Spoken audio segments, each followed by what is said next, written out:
اللہ اکبر۔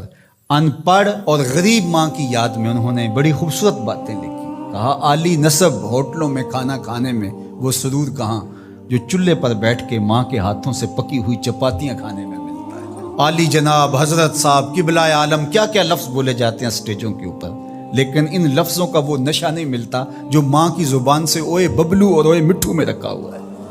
ماں جب یہ کہہ کے پکارتی ہے تو لگتا ہے کہ سارا پیار سمٹ کے ماں کے لہجے میں آ گیا ہے، لفظ نہیں ہے، ماں کے منہ سے شہد ٹپک رہا ہے۔ ماں جب بولتی ہے تو اس کے لہجے میں جبریل بولتا ہے۔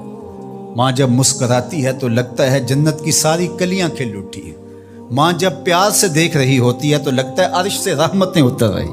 اللہ نے ماں کے سینے کے اندر وہ محبت، وہ تڑپ رکھی ہے، وہ ایک کائنات رکھ دی ہے الفتوں کی کہ جس کا نعم البدل کیا بدل بھی موجود نہیں۔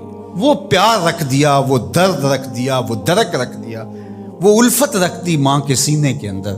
ایک شاعر ہوا تابش، اس نے ماں کے پیار کو کتنی خوبصورت پیرائے میں بیان کیا۔ ایک مدت سے میری ماں نہیں سوئی تابش، میں نے ایک بار کہا تھا مجھے رات کو ڈر لگ رہا ہے۔ کہ ایک دن بچپن میں میرے منہ سے نکلا تھا امی مجھے رات کو سوتے ہوئے ڈر لگتا ہے۔ میں بوڑھا بھی ہو گیا ہوں، میری ماں اب بھی میرے بستر پہ پھونکے مار کہ میرے بیٹے کو رات کو ڈر نہ لگا۔ یہ ماں کے سینے کا پیار ہے، ماں کی الفت ہے، یہ ماں کی تڑپتی ہوئی ممتا ہے۔ اولاد کے لیے وہ دکھ بھی جھیلتی ہے، تکلیفیں بھی سہتی ہے۔ غریب مائیں لوگوں کے گھروں کے برتن بھی مانجنے پڑیں تو اس سے بھی گریز نہیں کرتی۔ شہر میں آ کر پڑھنے والوں بھول گئے ہو کس کی ماں نے کتنا زیور بیچا ہے۔ اس لیے ماں کی کمی انسان بڑھاپے میں بھی محسوس کرتا ہے۔ کبھی ایسا نہیں ہو سکتا کہ انسان کہے کہ کوئی بات نہیں اب میں بڑا ہو گیا، مجھے ماں کی کمی محسوس نہیں ہوتی۔ بوڑھا بھی ہو جائے انسان جو ہے وہ سب سے اونچے منصب پر بھی بیٹھ جائے، میں اور آپ کیا، میری اور آپ کی حیثیت اور اوقات ہی کیا۔ امام الانبیاء حضور ختم المرتبہ صلی اللہ علیہ وآلہ وسلم حجرہ انور سے نکلے اور جو ہی حضور نبی رحمت صلی اللہ علیہ وآلہ وسلم مصلی پر تشریف فرما ہوئے تو حضور کو دیکھ کر کے تمام صحابہ ادب سے کھڑے ہو گئے۔ جو ہی یہ امٹتا ہوا پیار دیکھا تو حضور کی نظر پلٹ کے کئی سال پیچھے چلی گئی اور ابوا کی وادی میں اپنی ماں کی قبر پہ کھڑا ہوا اپنے آپ کو پاتے ہیں حضور۔ اور پھر ایک جملہ کہا، الحاوی للفتاوی کے اندر امام سیوطی نے اس کو بڑی تفصیل سے لکھا ہے کہ چشمان رحمت سے آنسو ٹپکنے لگے اور حضور مصلی پہ کھڑے ہو گئے اور فرمایا لو ادرکت والدی او احدہما، کاش آج میرے ماں باپ زندہ ہوتے یا کم از کم میری ماں ہی زندہ ہوتی اور میں لوگوں کو نماز پڑھا رہا ہوتا، وَأَقْرَأُ فِيهَا بِفَاتِحَةِ الْكِتَابِ، اور اس میں سورہ فاتحہ کی تلاوت چل رہی ہوتی۔ پھر میری ماں کو میرے ساتھ اچانک کوئی کام یاد آ جاتا، وہ دروازے پر آتی اور چلمن سرکاتی اور مجھے بیٹا کہہ کے آواز دیتی۔ فرمایا لوگوں نماز چھوڑ کے پہلے ماں کی بات سن لیتا۔ تو ماں کی کمی تو انسان زندگی کے آخری حصے میں بھی محسوس کرتا ہے۔ پھر اس سے بڑا منصب کس کا ہو سکتا ہے جو امام الانبیاء کا منصب ہے؟ اتنا بڑا اعزاز کس کا ہو سکتا ہے جو خاتم المرسلین کا اعزاز ہے، جو محبوب خدا ہیں، کونین کے مالک ہیں، لیکن ماں کی کمی کو وہ بھی محسوس کرتے ہیں، ماں و شمع کی شمار میں ہے۔ تو ماں باپ کا وجود اللہ کی رحمت ہے۔ جب یہ سایہ سر سے اٹھ جاتا ہے تو پھر پتہ چلتا ہے کہ بندہ کھڑا کہاں ہے۔ جب گھنے درخت کے سائے میں بیٹھا ہو اور وہ درخت ساری دھوپ اپنے پتوں میں جذب کر رہا ہوتا ہے اور نیچے بیٹھنے والے کو چھاؤں فراہم کر رہا ہوتا ہے، اور اس سے نہیں پتہ ہوتا کہ جو مجھے چھاؤں دے رہا ہے وہ خود کتنا جلس رہا ہے، لیکن اچانک جب سایہ ہٹ جائے اور بندہ کڑی دھوپ میں آ جائے پھر اسے احساس ہوتا ہے کہ وہ سایہ کتنا غنیمت تھا۔ جن کے ماں باپ موجود ہیں وہ ان کی خدمت کر کے دنیا اور آخرت کی سرخرویاں حاصل کریں۔ اللہ کی رضا بھی اس میں ہے، رسول اللہ کی رضا بھی اس میں ہے، اور دنیا اور آخرت کی بہتریاں اسی کے اندر پنہاں ہیں کہ ماں باپ کی تکریم بجا لائی جائے۔ ان ربکم حیی کریم یستحیی من عبدہ اذا رفع یدیہ علیہ ان یردہما صفرا، تمہارا رب حیا کرنے والا سخی زندہ اور کریم ہے۔ بندے جب اس کے سامنے ہاتھ پھیلا کے دعا مانگتے ہیں اللہ فرماتا ہے مجھے شرم آتی ہے ان کے اٹھے ہوئے ہاتھ خالی کیسے موڑ دوں۔ جب انہوں نے مجھ سے مانگا ہے میں نے بھی نہ دیا تو کس در پہ جائیں گے؟ تو پھر جب مجھ سے مانگا ہے تو میں کیوں نہیں دوں گا، ان کی جھولیاں کیوں نہیں بھروں گا؟ وہ تو کہتا ہے مجھ سے مانگو۔ اللہ اکبر۔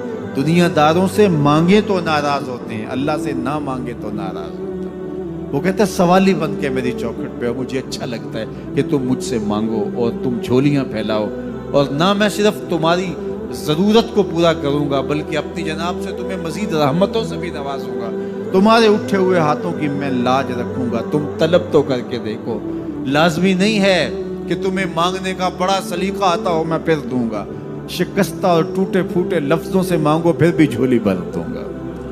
وہ کریم ہے، اس سے مانگو تو صحیح، ہاتھ تو پھیلاؤ، جس زبان میں مانگنا آتا ہے مانگو، عربی میں مانگو، ہندی میں مانگو، سندھی میں مانگو، پنجابی میں مانگو، نظم میں مانگو، نثر میں مانگو، اقبال کے لہجے میں مانگو، رومی کی طرز پہ مانگو، سعدی کے انداز میں مانگو، نہیں مانگنا آتا خالی ہاتھ پھیلا دو، وہ بند لبوں کی بولیاں بھی سنتا ہے۔ آؤ تو صحیح اس کی چوکھٹ میں، جھولی تو پھیلاؤ۔ زلیخا بت کے آگے ہاتھ جوڑے کھڑی تھی، کیا کہہ رہی تھی؟ یا صنمی یا صنمی، اے میرے بت مجھے بچھڑا ہوا یوسف ملا دے۔ اس کا اعتقاد تھا کہ یہ مجھے دیتا ہے، اور وہ ہاتھ جوڑے کھڑی تھی، لیکن وہ پتھر کا مادو بلا اس کی کیسے فریاد سنتا، لیکن وہ روزانہ کھڑی ہو جاتی تھی، دعائیں مانگتی تھی، یا صنمی اے میرے پت مجھے بچھڑا ہوا یوسف ملا دے۔ زندگی گزرتی گئی، لیل و نہار کروٹیں کھاتے گئے، عمر ڈھلنے لگی، چہرے پہ جھریاں ابھرنے لگی، وہ روزانہ سر شام ہاتھ جوڑتی اور بیٹھ جاتی، لیکن کوئی جواب نہ آتا۔ ایک دن رات کا پچھلا پہر تھا، یا صنمی کا وظیفہ چل رہا تھا،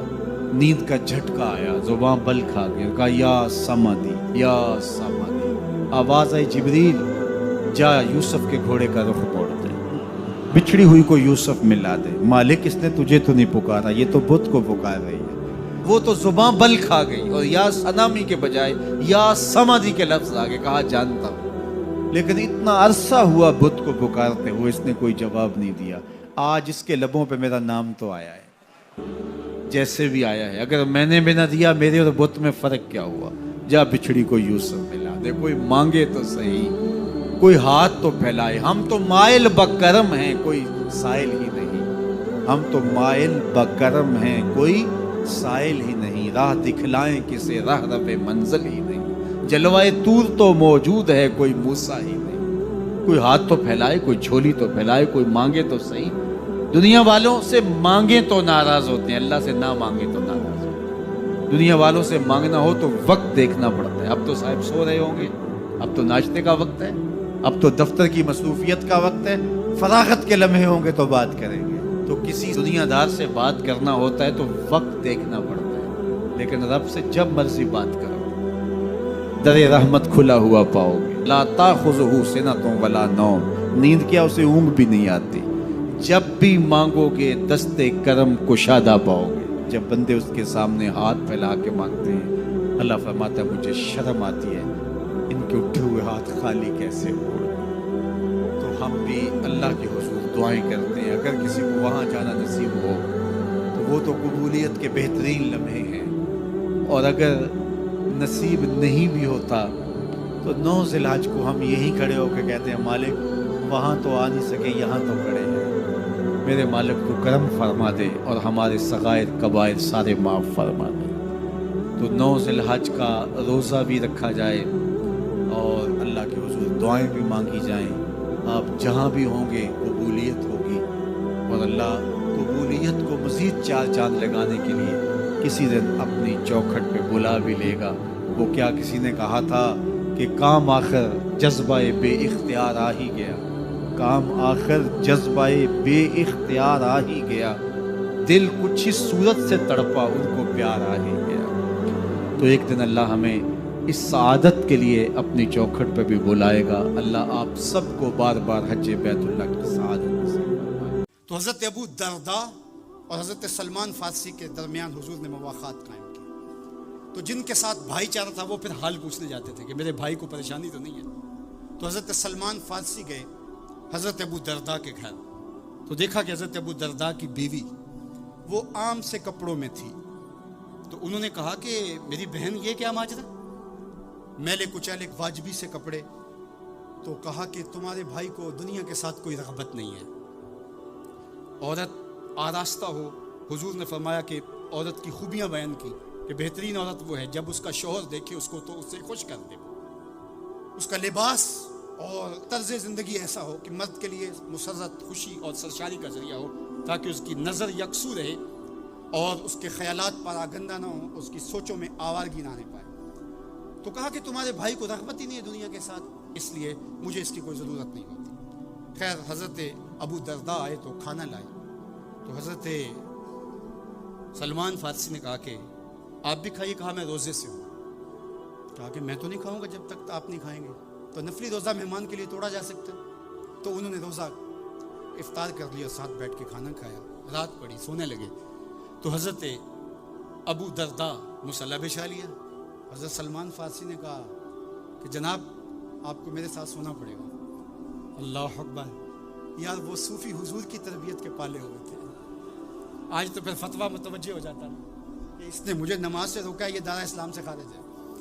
تو آپ نے کہا ٹھیک ہے، مہمان ہو، مہمان نوازی کا یہ بھی ایک ڈش ہے نا، چلو میں سو جاتا ہوں۔ سحری ہوئی تو سلمان فارسی اٹھے، ان کو اٹھایا، بیدار کیا، تہجد پڑھی دونوں نے۔ اور پھر حضرت سلمان فارسی نے کہا کہ تمہارا میں نے عمل دیکھا، تمہاری بیوی کے کپڑے میلے کچیلے تھے، تم نے روزہ رکھا ہوا تھا اور رات تم قیام کرتے ہو۔ تو کہا کہ تمہارے نفس کا بھی تمہارے اوپر حق ہے، تمہارے اہل خانہ کا بھی تمہارے اوپر حق ہے، تمہارے رب کا بھی تمہارے اوپر حق ہے، اور تمہارے مہمان کا بھی تمہارے اوپر حق ہے، اور ہر ذی حق کا حق تمہیں ادا کرنا ہوگا۔ اور یہ بات چھڑی اور پھر دونوں چلتے ہوئے حضور کے پاس آ گئے۔ خوشا وہ وقت کے فیض عام تھا ان کا، خوشا وہ وقت کے بطحا مقام تھا ان کا۔ کیسے وہ لمحے تھے! آج تو کوئی مسئلہ ہو تو کوئی ملتا ہی نہیں ہے، درد ہو تو سنائیں کس کو، زخم ہو تو دکھائیں کس کو، کہانی ہو تو کہیں کس سے، دکھڑے ہوں کس کی دہلیز پہ رکھیں، کس کے کندھے پہ سر رکھ کے روئیں، کوئی رہا ہی نہیں ہے۔ تو وہ اٹھے اور حضور کے پاس آئے، اور حضرت سلمان نے اپنی کہانی سنائی اور ابو درداء نے اپنی بات کہی۔ تو میرے حضور نے کیا کہا سنو۔ میرے حضور علیہ الصلوۃ والسلام نے ارشاد فرمایا، صدق سلمان، کہا میرے سلمان نے سچ کہا ہے۔ تو ہمارا دین ہمیں یہ کہتا ہے کہ تمہاری زندگیاں خوبصورت ہو، رب کا حق بھی ادا کرو۔ اور حضور نے ایک شخص کو دیکھا، وہ سخت کمزور ہے۔ تو آقا کریم نے فرمایا کہ کیا ماجرا ہے، تم بہت کمزور ہو؟